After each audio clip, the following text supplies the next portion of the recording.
حبايبي عاملين ايه؟ مش هقول لكم بقى، مش عارفه اقول لكم ايه.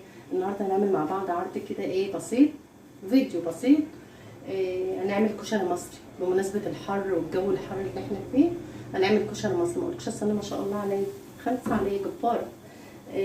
طبعا مولعه على الميه غليت اهي شايفين، وده حمص بيتسلق. استنى، حمص عشان احنا بنحب الكشري المصري بالحمص. كل حاجه لها ايه تكاتها كده وحركات، ماشي؟ قولوا يا تكات وحركات. المكرونه بقى ايه نكسرها ونحط. حد يكسر معايا؟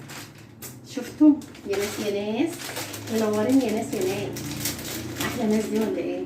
شفتوني عرقت من قبل ما اكمل ابدا الشغل والله. بتعب والله العظيم بالفيديوهات دي. اعملوا بقى يلا لايكات وبصمات وشيروا الفيديو علشان مش هقول لكم والله الكل يستفيد، يعني ايه اختكم يعني محتاجه تقفوا جنبها. تمام كده بقى ايه. بصوا هنعمل بقى الكشري المصري النهارده. هنوفر حاجتين، مواعين وهنوفر ايه يعني اكله لبكره كمان. يعني طبعا هو ده يكفي النهارده وبكره. والحمص بتاعنا كمان اهو. يا ناس يا ناس يا دكاتره يا حركات. طبعا انا نقعه قبلها بشويه المكرونه، نسيبها بقى تتسلق، نعلي عليها سن. انا مش هغطيها، اقول لكم بقى مش هنغطيها ليه؟ عشان لو غطيناها هتلزق في بعضها وهتبهدل الدنيا، فانا مش همسح البوتاجاز تاني، ما اكذبش عليكم بقى. خلاص تعالوا بقى نعمل ايه، شويه رز، شويه رز شعري.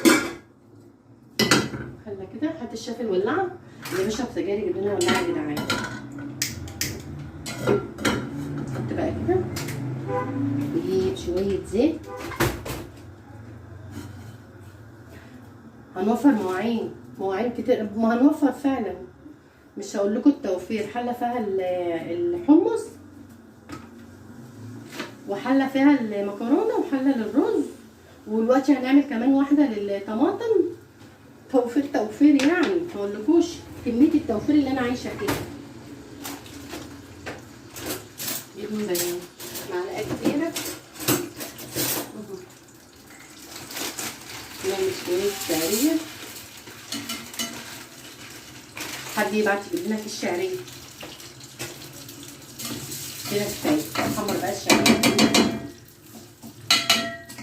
المكرونه بتاعتنا بتتسلق اهو، ومعانا الرز منقوع، وايه نحمر الشعريه عشان ما تاخدش النار كده. خلاص بقى الشعريه بتاعتنا احمرت اهي. نحط بقى الرز. تعالوا بقى اقول لكم ايه الرز بتاعنا اهو. انا غسلاه ونقعاه تمام. حط الخفيف اي يعني تتحرقي مش مشكله، كله فدا العيال وابو العيال تمام. ومعانا كمان البتاع ده اسمه ايه، عدس الجبه. حطوا بقى كده. انا نقعاه قبلها بشويه، هنعمله كله في حله واحده بقى تمام. قولوا لي بقى انت نسيتي ايه، قولوا لي كده انت نسيتي ايه. طبعا الرز بتاعنا يقعد شويه ميه صح.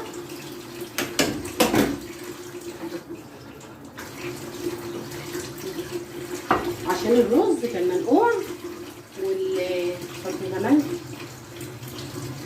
كتير. شفت انا بحبهم ازاي، بحبهم قوي.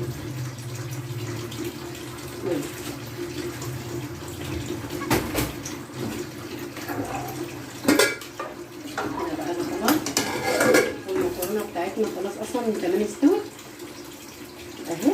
هنطفي بقى على المكرونه ونزلها، ونزل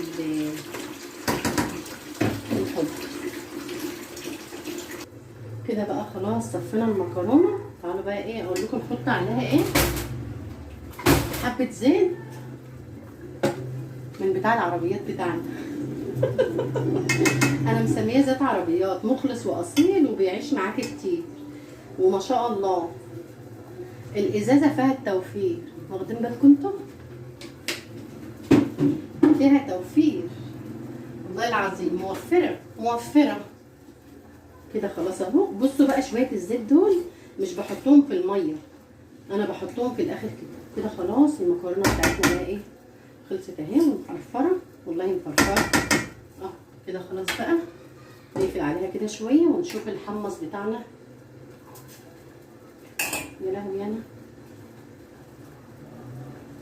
لسه مستواه، هو على قد نايم بس هما لسه. والرز بتاعنا كمان نشف. تعالوا نحط عليه بقى ونعمل ايه، نعمل البصل. تمام، البصل اهو. طبعا بصل الكشري بيتخرط جوانح براحتك بقى، جوانح مكعبات مثلثات، ان شاء الله يا رب تحطي البصله بحالها. المهم ايه، بصل الكشري كده بيتعمل عشوائي. كده خلاص بقى البصل بتاعنا اهو. تعالوا بقى اما اقول لكم ايه اللي هيخلي البصل ده يقرقش، يقرمش، يكرمش، يقرقش. ده نشا، ماشي؟ عارفين يعني ايه يقرقش؟ يكركش. معلقتين نشا كبار عادي، ما تكتريش، انت اللي هتاكلي، ماشي؟ ونحط عليهم شويه ملح، ونحط عليهم حتى شاف الدقيق اهو، عندنا حبه من الدقيق بس كده. هنقلب بقى كل ده على بعضه. والله العظيم يا ولاد الاكله دي هي على قد ما حلوه على قد ما هي ما شاء الله عليها. كده بقى نقلب كل ده على بعض ونحمره في الزيت وارجع اوريكم انا عملت ايه. كده رزنا خلاص وايه، شو البصل كده خلاص بقى خلصنا خلاص.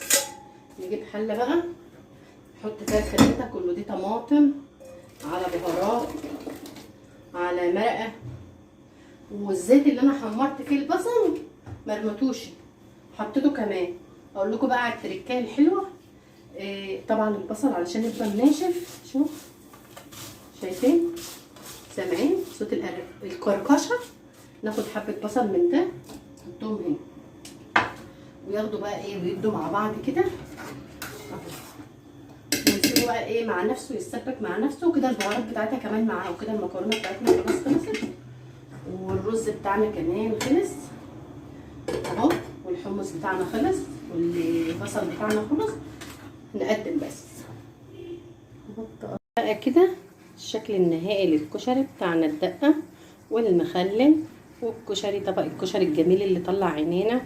والكوبايه دي فيها توميه بس اللي هي كمونيه، والصلصه، وكوبايه بيبسي سبرايت عشان انا مش بحب الكاكولا. تعالوا بقى كلوا معانا، اشوف اشوفكم خير المره الجايه ان شاء الله.